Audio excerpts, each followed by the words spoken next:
It's almost tragic in a way that we don't expect people to care for us, Oh, right?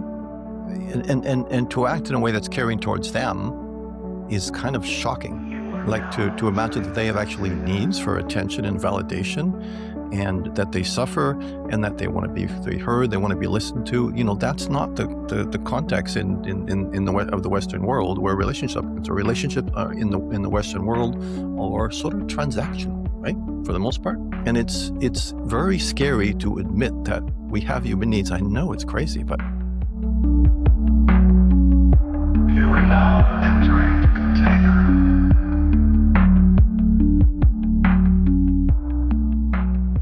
the container is now open. So today finally we have on Marc Beneteau, who is famous in the authentic relating and circling worlds for his introduction guide to circling, the book on circling, really. In our community, a lot of people come in, and that's the one resource they've had to introduce them. A lot of people in this world are subscribed to Marco's newsletter. We'll have links to that stuff down in the show notes. But why we have him on today is because Marco is setting out on a new project, and he needs all of our help. He is launching a third edition to his guide to circling.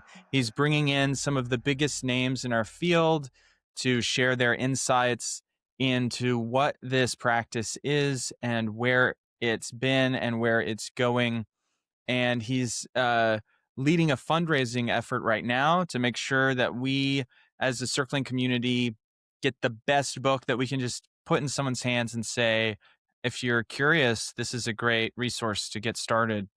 But before we get into that, I would just like to give a shout out to our patrons. They went to patreon.com/the container, and they make small monthly contributions that help keep us afloat and moving. As you can see, we're starting to get more lighting and stuff and cameras. And so it's an exciting time at the container, and a lot of it is made possible by our patrons. If that doesn't feel right size to you, or if you're already contributing, I would really encourage you to like and subscribe on YouTube, to give ratings and reviews on Apple and Spotify. Those things seem small, but we are told that those are really, really important ways to support the show, and they're free, and it doesn't take hardly any time. And we really appreciate it.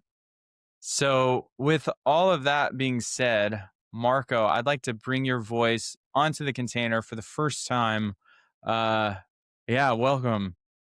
yeah, thank you, Jonathan. I love what you and Sarah are doing, by the way, in terms of this podcast and interviewing sort of the big names in the circling and authentic relating community, and spreading the word about this incredible movement that we're all a part of, and we'll be talking about that in a moment.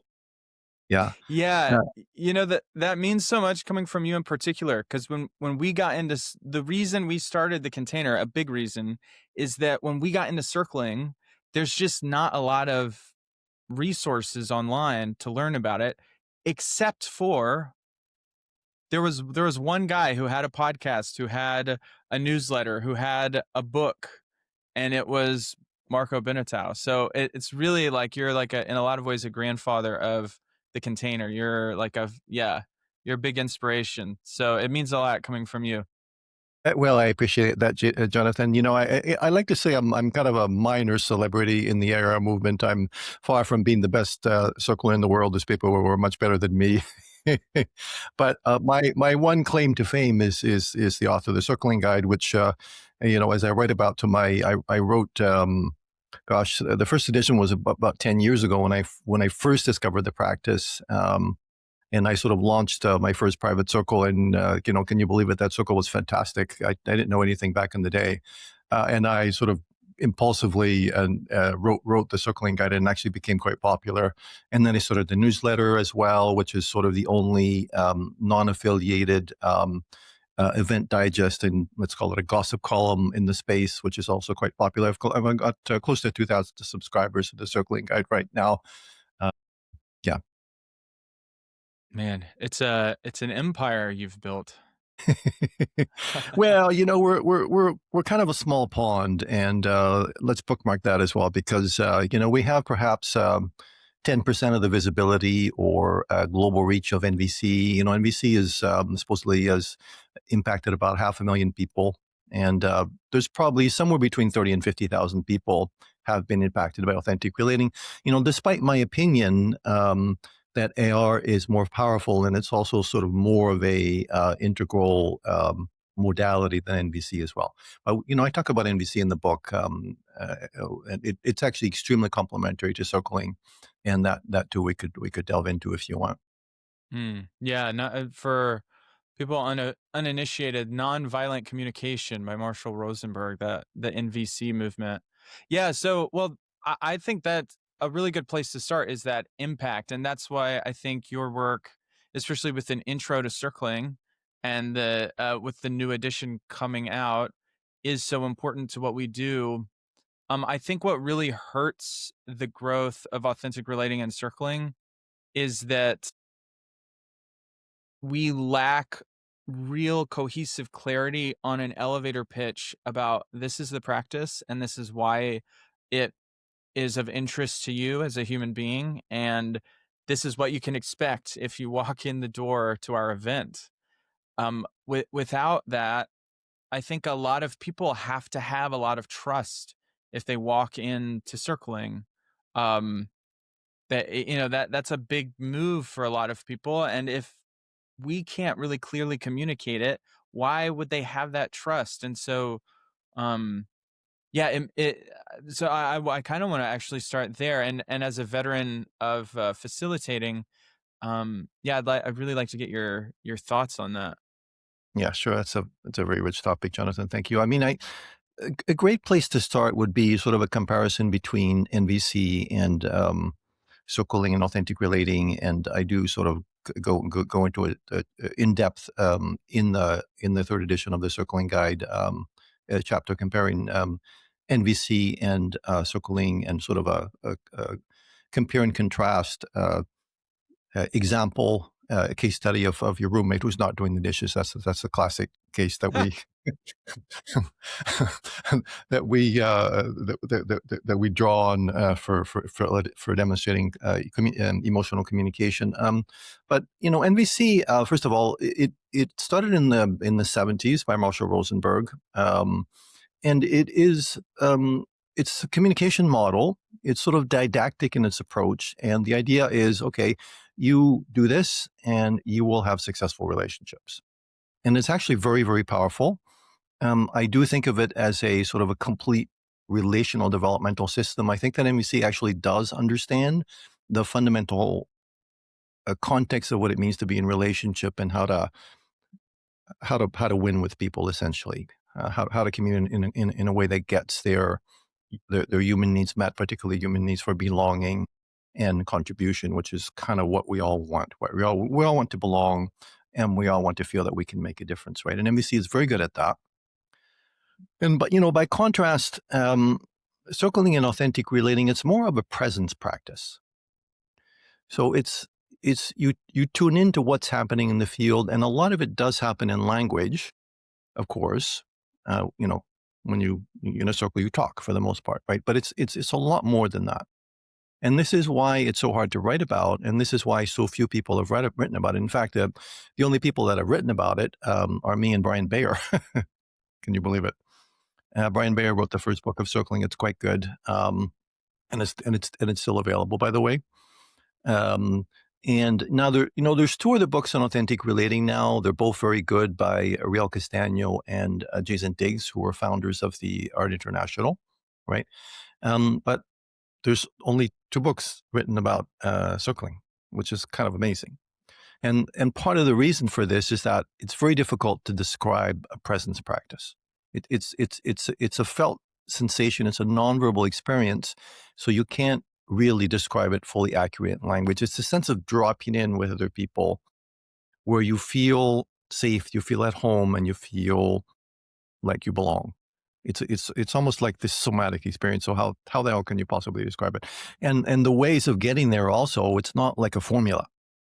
it's not like, you do X, Y, Z, you will drop in and you will be a good circler. It takes years of practice and a lot of self-awareness and a lot of other awareness. And it's quite complex. And I was very pleased that, I was able in a fairly short, I mean, this is sort of why the first edition of the circling guide was so popular. I was able to summarize the practice in a fairly short amount of space. It's about 30,000 words now that you can read in one sitting, and will sort of give you a basic sense of what you can do, um, allow you to show up in a circle, and ideally feel at home there and contribute meaningfully. And I've retained that part in the new circling guide. So part one is essentially the old circling guide. Part two is authentic relating, which is sort of the larger umbrella group of circling. And we can unpack that a little bit more as well. And part three is sort of what I call applied we space. It's let's go out now and take this into the world and cause transformation. Let's bring it into business, but let's bring it into sexuality. Let's bring it into social justice. Let's bring it into education. And I've sort of drawn on people with particular expertise to talk about that. Hmm. Yeah, I love that structure of the book. It's so much it's an intro, but then it also gives you a lay of the land, because that authentic relating, especially I think for American practitioners, if you go into circling, there's going to be authentic relating often uh, practices to drop in to get started.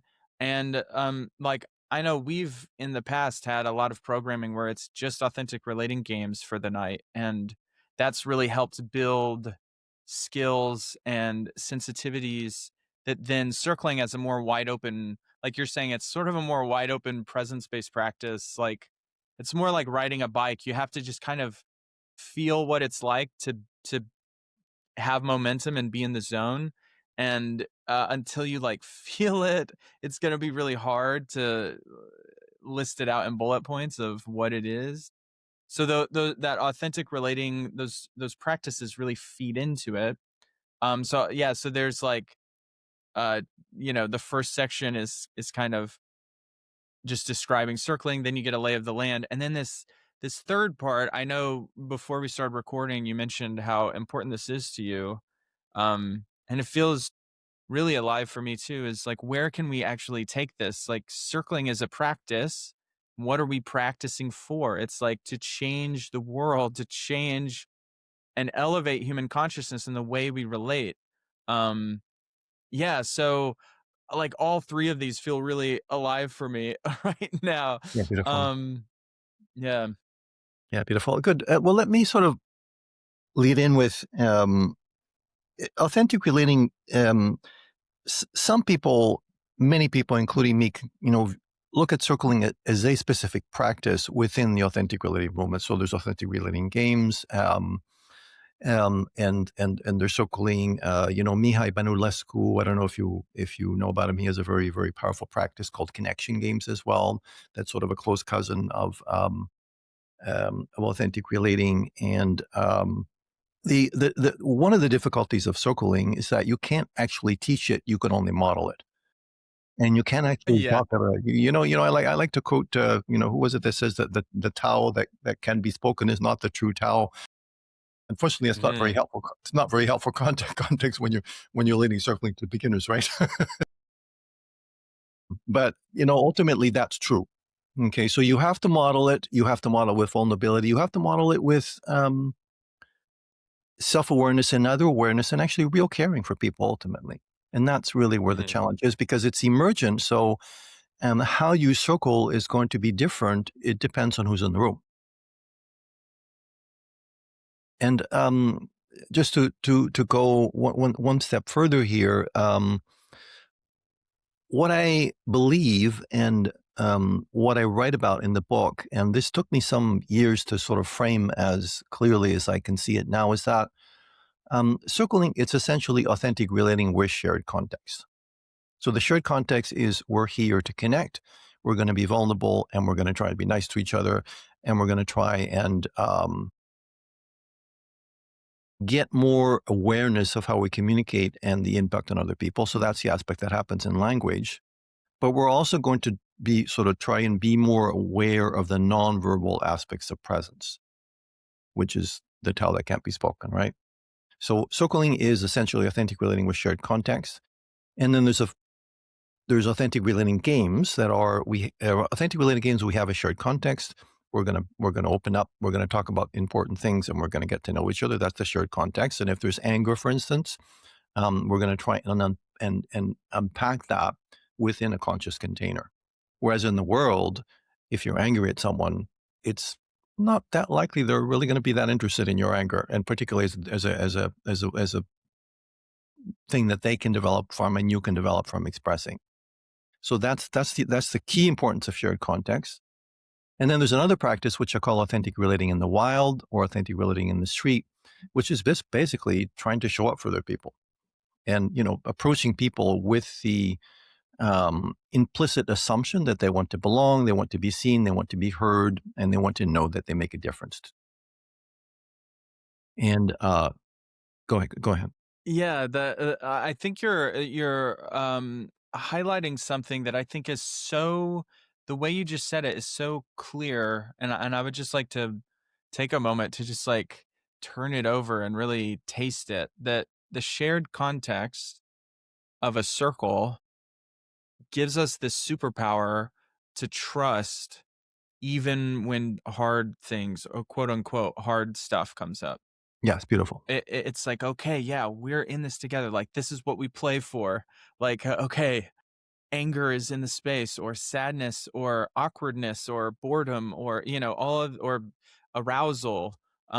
There's all of these things that the shared context makes it possible, and we do not, as a civilization, have a shared context that. So, um, as but as people who are developing those capacities, we're like slowly creating that context amongst each other. Like I notice when I go to circling events, like we were just at a SAS weekend for 4 days in England, and you talk about a shared context for 4 days at this beautiful barn retreat center in the English countryside. When you're standing in line for food, you have a shared context of circling, and even when you're not in the practice, you're kind of you can start to feel the new world being born amongst each other. But then you go uh on the plane ride home, and you meet immediately about 2,000 people that next day who do not have that context, and relating from that place and having those capacities, but understanding that other people have the same needs, but they, yeah, like you said, they have those needs to be understood and valued and heard and met, but they don't necessarily have the skills and critically that context. They don't expect you to be there for them in their pain, and they don't know that that would be expected of them. Yeah, it's that clarity you brought to that, I think is just, yeah, so fascinating. It's really a gem.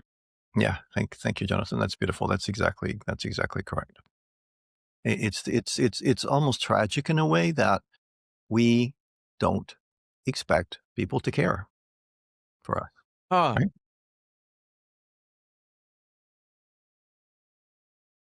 And it, to and to act in a way that's caring towards them is kind of shocking, right? Like to imagine that they have actually needs for attention and validation, and that they suffer, and that they want to be heard, they want to be listened to. That's not the context of the Western world where relationships are in the Western world are sort of transactional, right? For the most part. And it's very scary to admit that we have human needs. I know it's crazy, but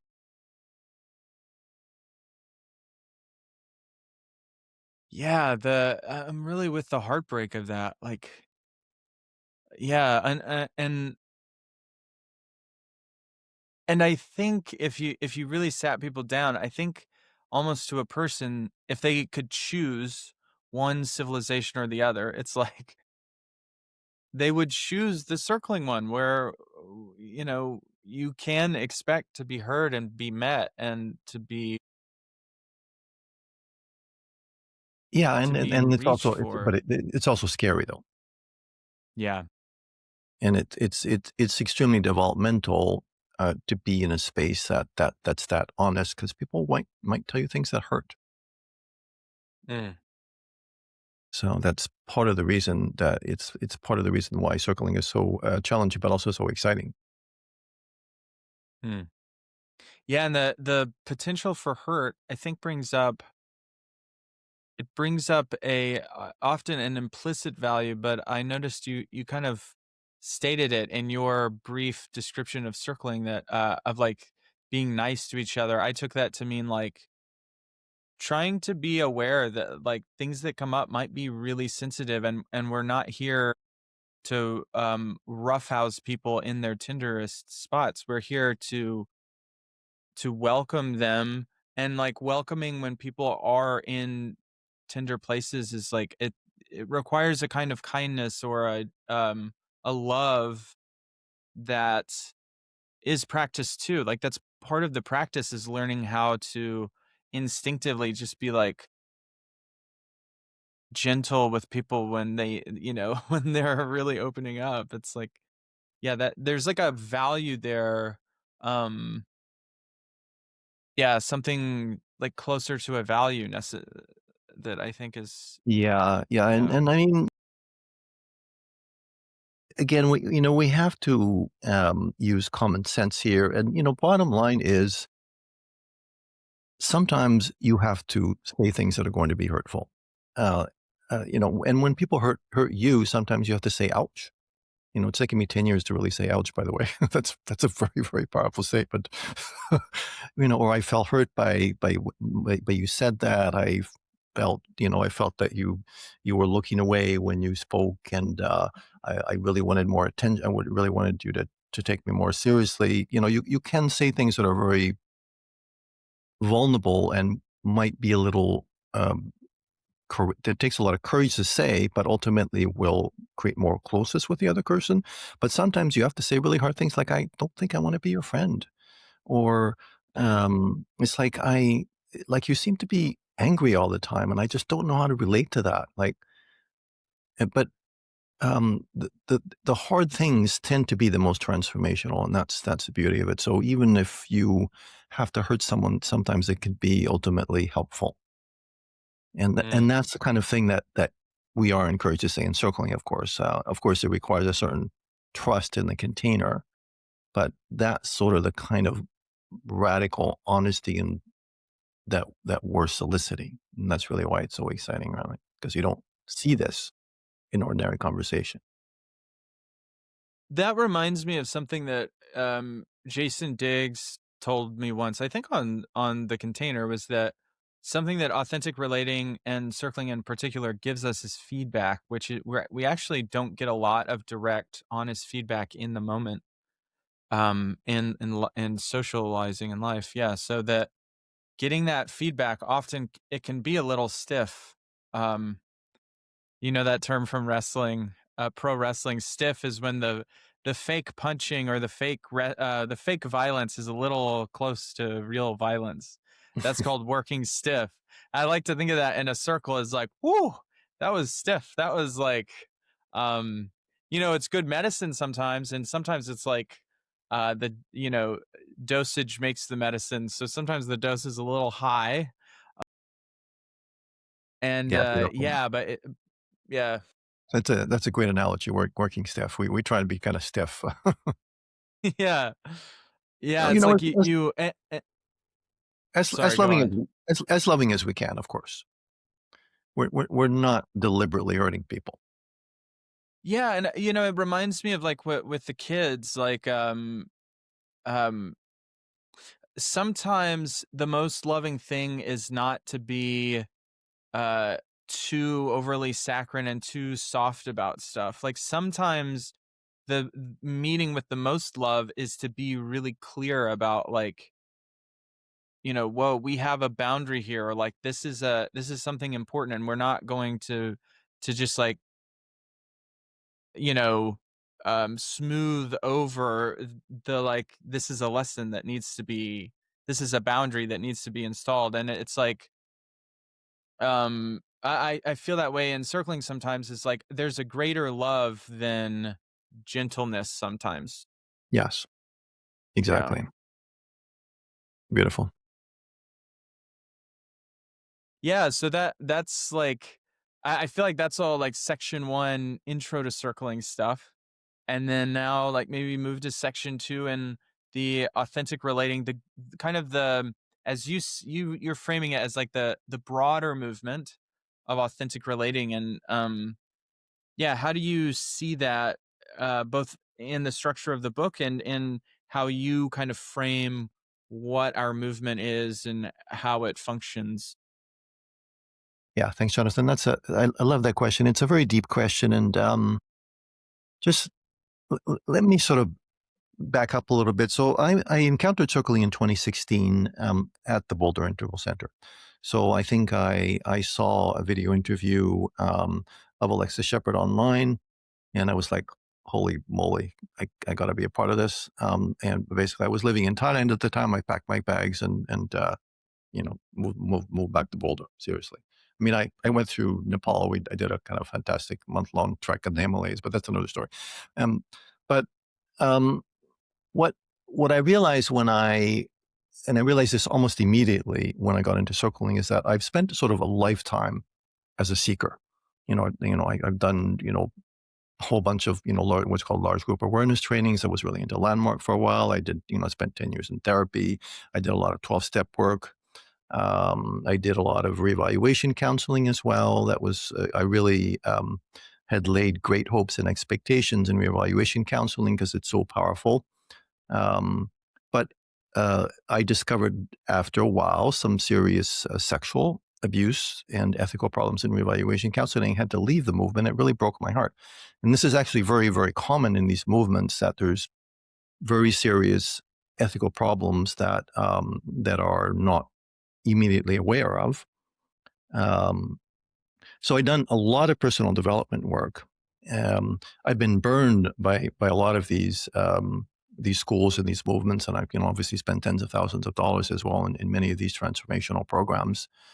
Um, and I was looking for a movement that would be powerful, that would be open source, meaning that uh, you could basically, you didn't need a license to teach it, and that would be under distributed leadership. And the advantage of distributed leadership is that it doesn't completely prevent the abuses, but it makes it much less likely.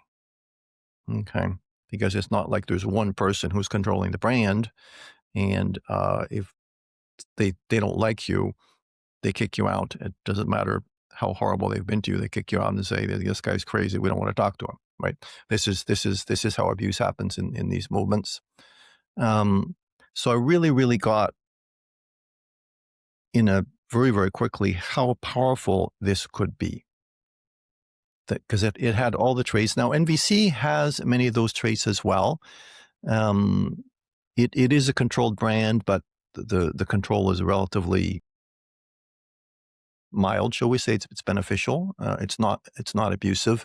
It's open source in the sense that you can read the book and you can practice with your friend, and no one's going to tell you you can't do that. And it's also quite low cost.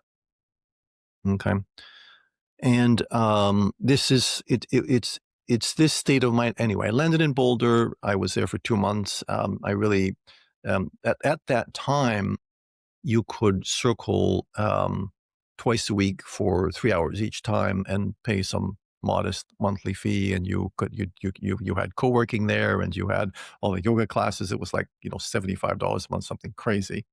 Um, yeah, well, I was really sad when that shut down, because that was such a good deal.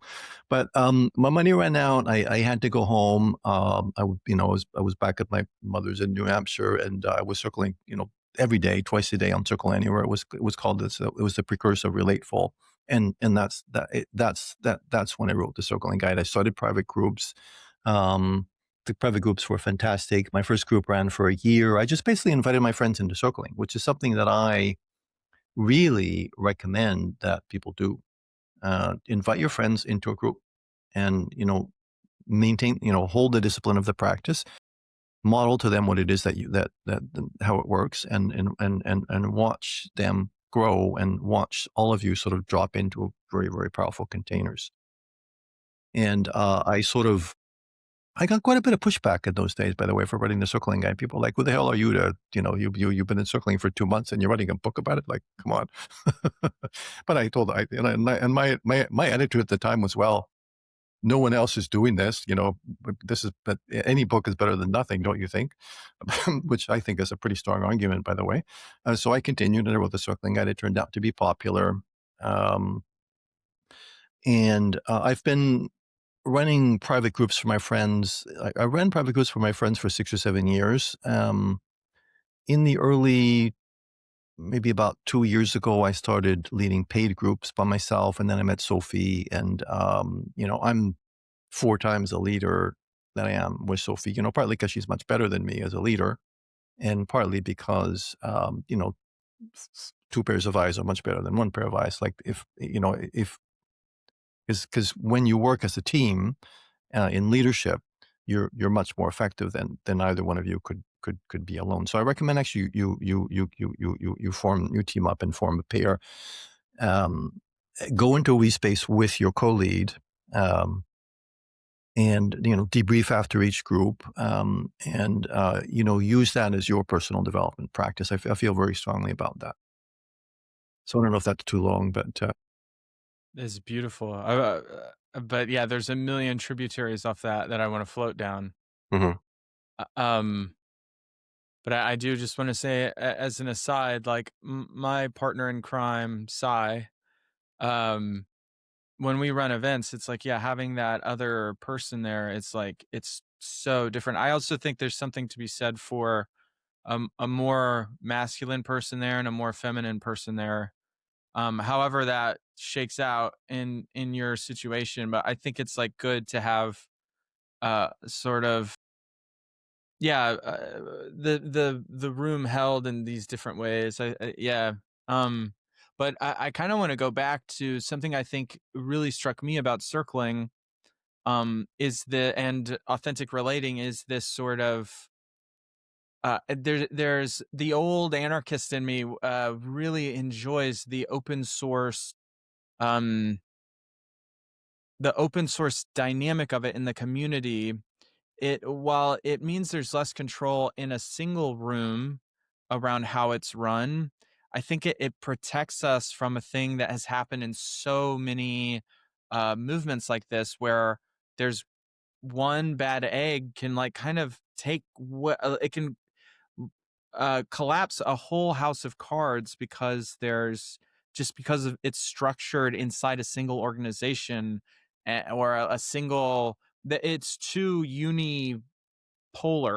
So if that pole needs a deep restructuring, then kind of everything falls apart, and then everyone moves on to the next big thing.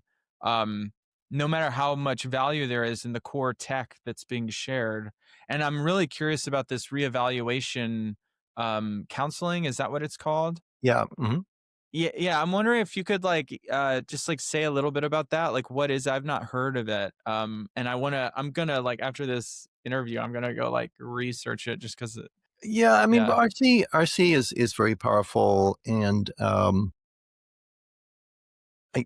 hesitate, honestly. I'm maybe even partly regretting saying anything bad about it, but because it is very good. It was started by a guy called Harvey Jackins, who was who was basically a labor union activist.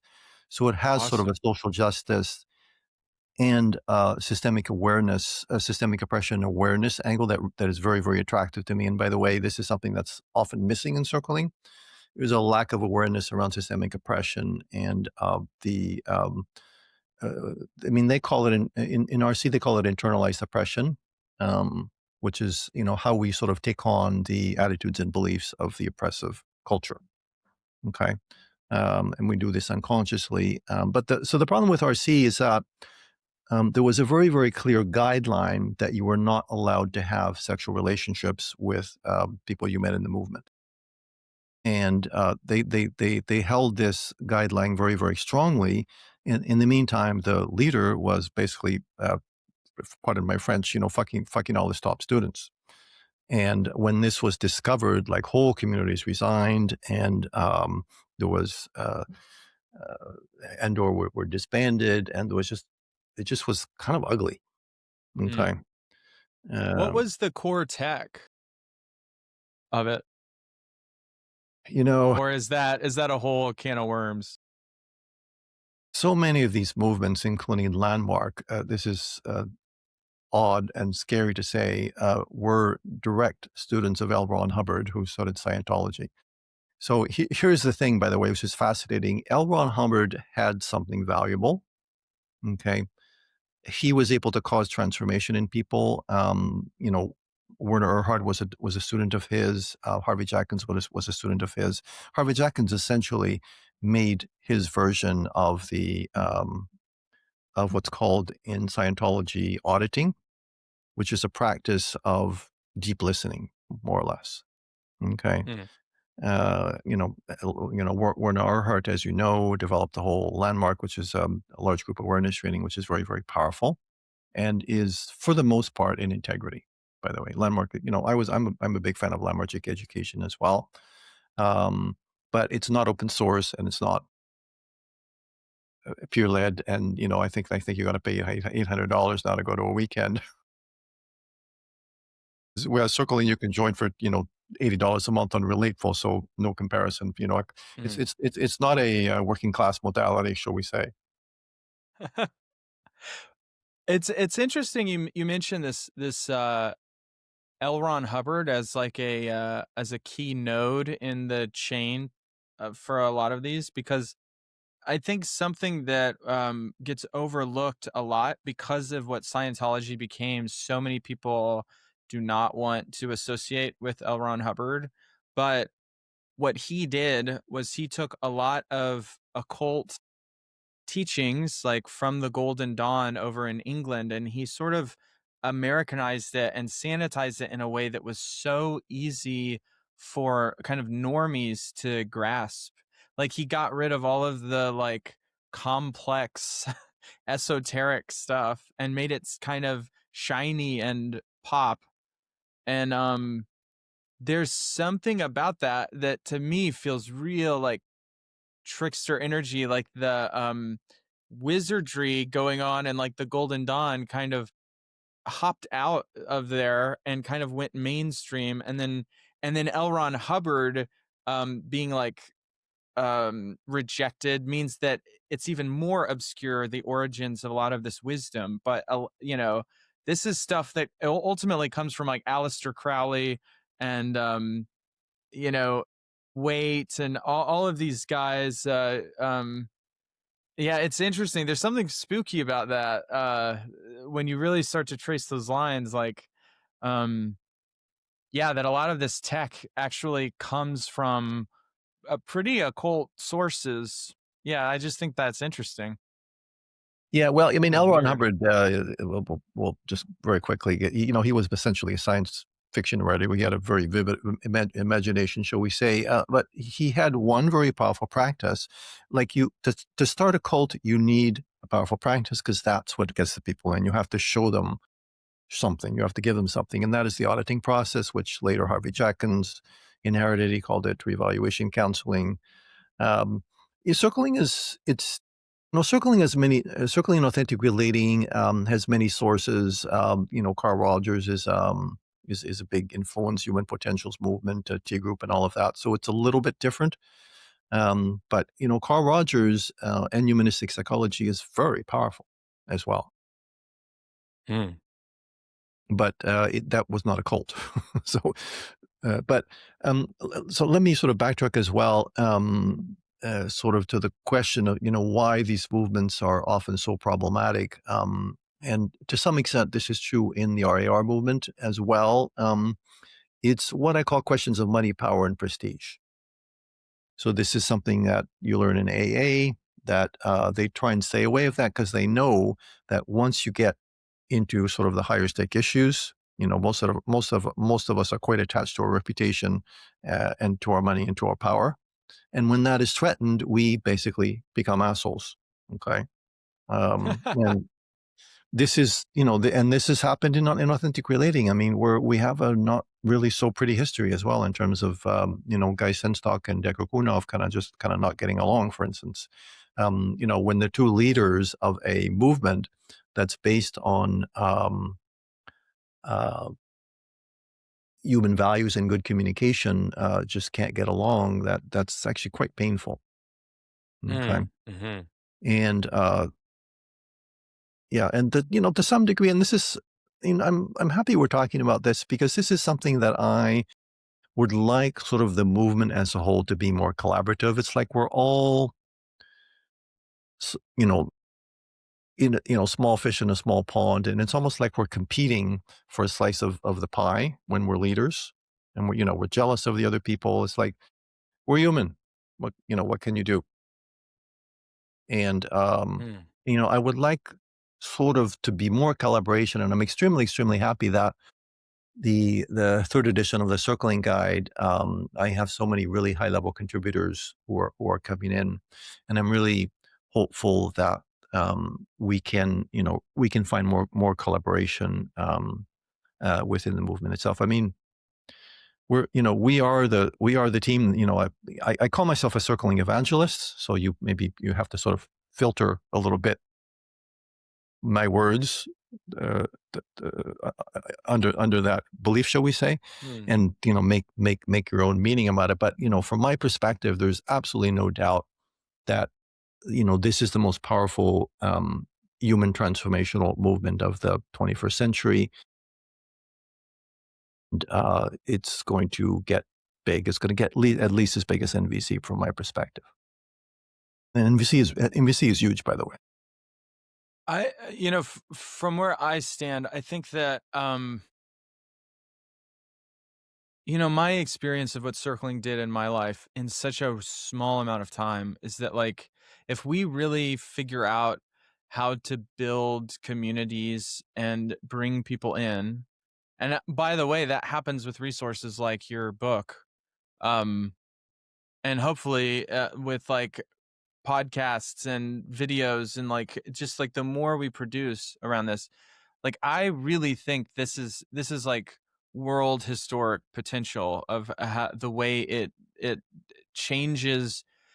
It so radically changes the way I feel in my life, on every level. And like I noticed even when you were talking about facilitating and bringing in a partner, and then the debrief of facilitation becomes a new level of development.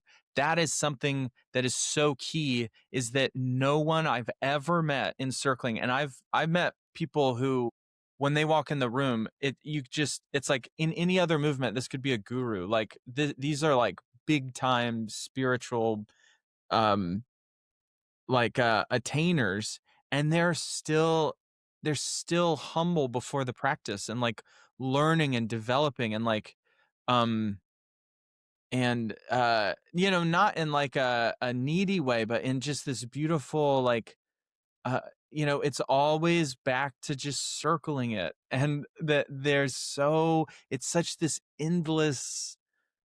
um, there's a quote on your website from Decker Kunov, who co-founded Circling, that's really beautiful about there's no place to get to but more here.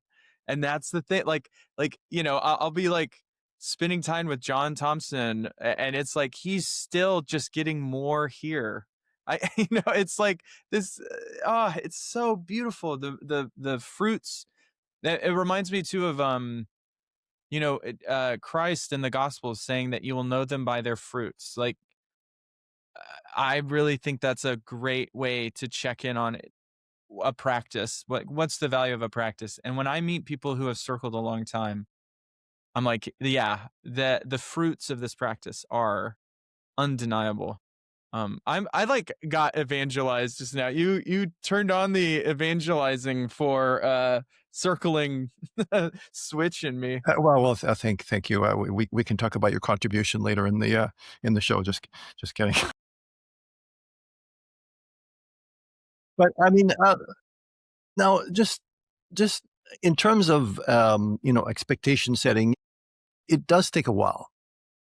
So it is pretty much an infinite game. It takes a light. I mean, I landed in circling at 2016. That was 55 years old after a lifetime of seeking. I've done a lot of therapy. I've done a lot of personal development, and I still had so much to learn. And my life over the last 10 years has been a kind of a turbulent ride.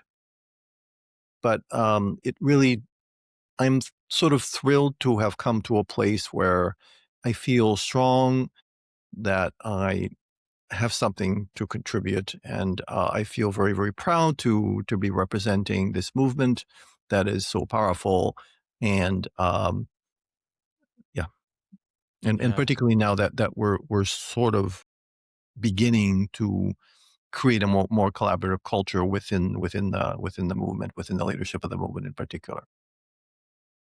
Yeah, and this new edition is like a great example where you're bringing in heavy hitters to write about their experiences, and then that I think that takes us beautifully to like the third section of the book where we take these quote unquote like we space practices um and now they're starting to be jailbroken out of like yoga studios and retreat centers and Zoom rooms, and they're getting released everywhere in the world. Like, and now people are adapting this um, to be in other places. And I'm curious if you could talk about some of the experiments going on right now and where you see a lot of hope and where you see challenges to that.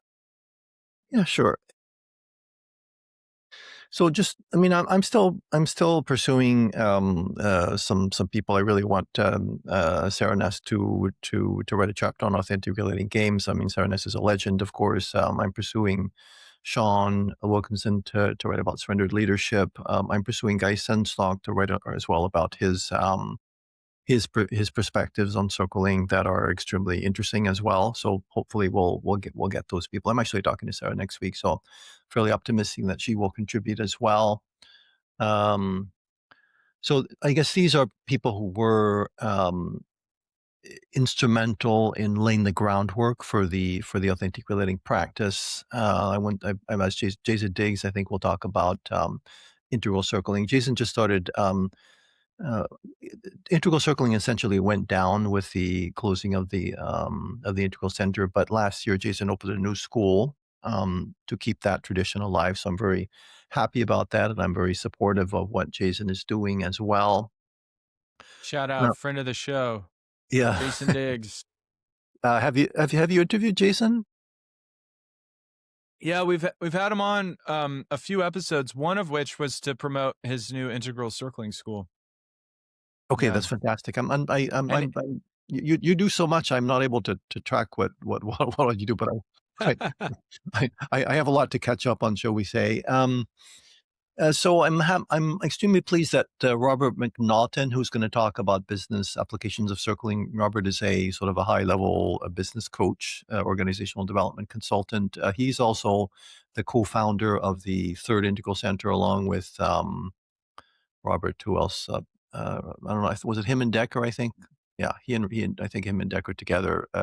That's the 2016. That's the place that I went to in 2016. He was still there at that point.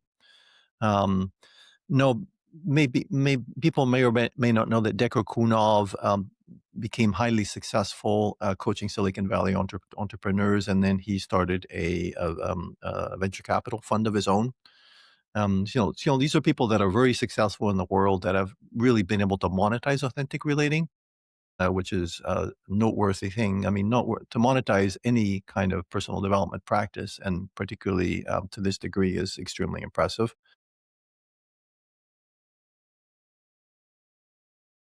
Genesis Nicolaisen started Seek Healing, which is well, you know about Seek Healing, of course. It's a movement for addiction recovery that's based on authentic relating. It started in Asheville. beautiful work, It's beautiful I work. know, incredible. It's like mind blowing. It's sort of the next generation of 12 step. I have like Kayla Atley work writing about intentional community. This is actually a really, really deep desire of mine to get authentic reality into intentional community. Kayla and Jason ran an authentic revolution facilitator course that Cy and I were a part of. So Oh, shout out Kayla too. Yeah. yeah. So I'm very pleased to have Kayla as well. Damien Bowler is going to write the chapter on body sexuality. Damon, Damon is sort of a Renaissance man. His work covers sexual polarity and what's it called? Somatic. Uh, Attachment theory. His work covers a very, very wide range of work, and I'm extremely happy to have him on board as well.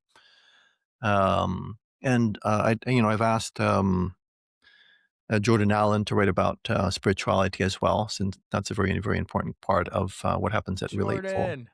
Yeah. So, Yeah.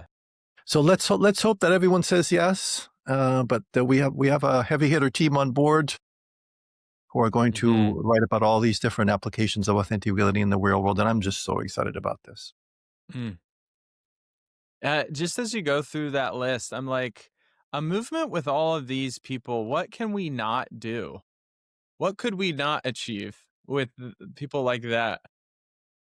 Yeah, yeah. And I should So mention, or I forgot incredible. to mention, Stefan Segatori, who runs a school called WeFlow, which is, this is the place. I was very, very happy to meet Stefan in WeFlow, and I'm actually taking the first stewardship course weekend with him late January, because it's the direct application of circling and other we space ideas into entrepreneurship and business leadership, and Mm-hmm. manifestation in general. So Stefan has, from my perspective, has done more. As much he's done as much for the movement as anyone in sort of opening up the possibility that this is it is a very, very powerful personal developmental system, but it's also something that you can take into the world and start to manifest very, very, very powerfully as well. Mm. Which is increasingly, it's happening to me too as well. I mean, we're talking to a community in Virginia right now. There's a possibility that we could form a very large eco village that's sourced from the integral respace. That's sort of the dream of my life, and it's actually You're talking to my neighbors. Which, where in Virginia? I'd rather not mention the name out loud because it's still very, very tentative. But it's not far from Charlotte. Gotcha. Yeah. Yeah, Nice. Ha ha but ha. That's wonderful. we've met half a dozen times with them, and there seems to be a lot of synergy. Uh, Great. Watch this space. That's really exciting. Yeah. yeah. Very, And very interesting. and as you That. probably know as well, Kayla and Sarah, just purchased, Sarah and Jeff, and, just purchased a 12 lot property in Marshall, which is near Asheville, and they're essentially moving in January, and that Mhm. it's going to be a 12-unit co-housing, with Sarah and Kayla. I think you better believe there's going to be some authentic relating happening there. Yeah, at a very high level, yeah. Yeah, and then Transformational Connection, they have, like, a housing, experiment going on in Portugal. This seems to be really a frontier that a lot of people have an enormous amount of appetite for, and I can only, I notice we've just come out of this 4-day, circling immersion thing, SaaS program at TC. It's really hard when you're in that to be like to go back to life without that being the norm, and I just the idea of being in a community with those principles as the foundational operating system, like I just imagining it is nourishing at depths that rarely are fed. Well, for sure, and I mean, I say I have the self discipline of a flea. And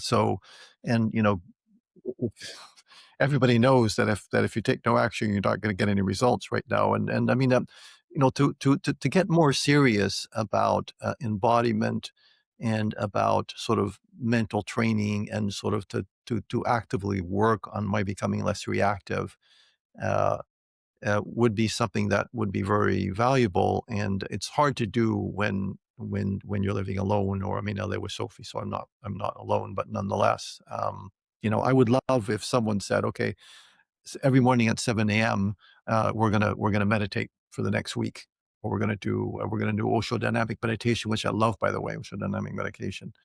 Or we're gonna have a dinner, and then we're gonna cook wonderful food and sit around and talk. I mean, this is the kind of thing that's possible. And I mean, to be honest with you, Jonathan, I'm kind of shocked at how well circling works online. And if you know how well it works online, imagine how well it could work if you were sort of in physical location and you were just hanging out with people and circling all the time. I mean, to me, this is a dream. Mm-hmm.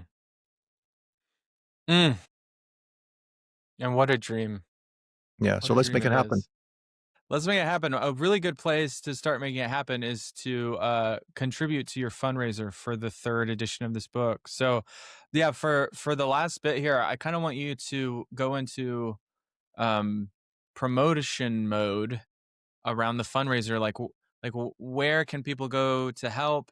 What does the help uh, get? Do they get a tote bag of some kind? What's Yeah, the sure. Yeah, yeah? sure. So I have to say, the crowdfunder is about a week old, and I've already raised 1,000 of the $3,000. So people have been very, very generous, and I appreciate that already. And it's really very gratifying to me to see that a lot of people really get it. And essentially, this is like 3 months of my dedicated time to solicit and edit the contributions, and to really hopefully hire a publisher and get a major publisher. And let's get the movement to the same visibility as NVC is my dream.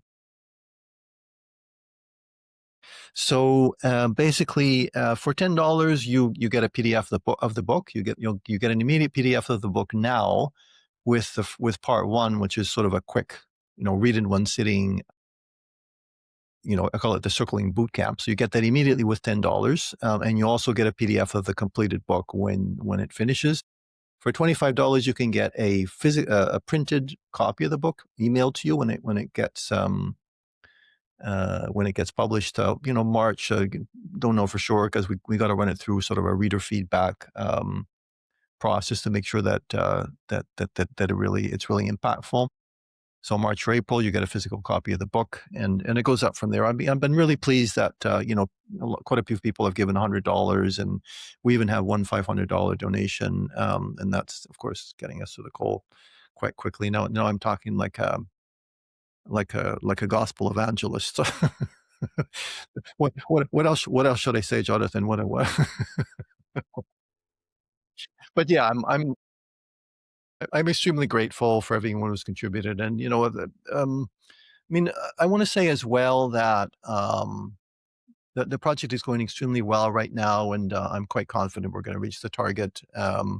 And appreciate any help in reaching the target sooner rather than later. And if we exceed the target, I have another project that's very dear to my heart, which I'm calling the We Space Federation, which is to form a membership association of authentic relating enthusiasts and practitioners and leaders, and share resources, and have someone do PR or public relations for the movement as a whole.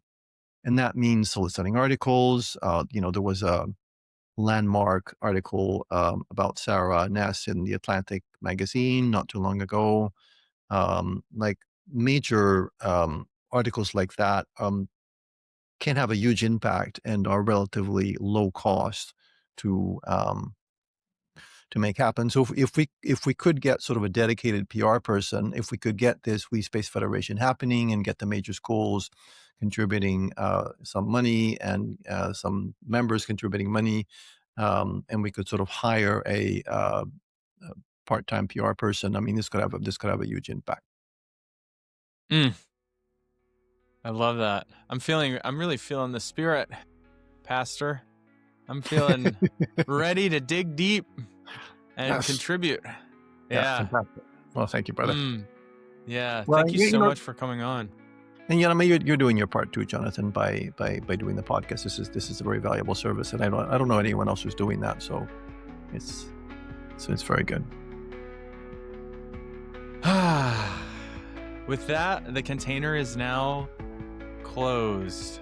Thank you so much for coming on, and everybody watching, remember, keep it namaste. Wait, we forgot to tell them where they need to go. They need to go to circlingguide.com. Circlingguide.com. That is the place to get it all. Please subscribe there as well for the monthly event digest and gossip column. There's quite a bit of news happening. Quite a bit of news happening right now. The circling trademark is in dispute in two jurisdictions right now, EU and USA, and we're all sort of waiting with bated breath to see what's going to happen there, because we're really hoping we're going to get circling back in the public domain as well. And this looks like it's going to happen, inshallah.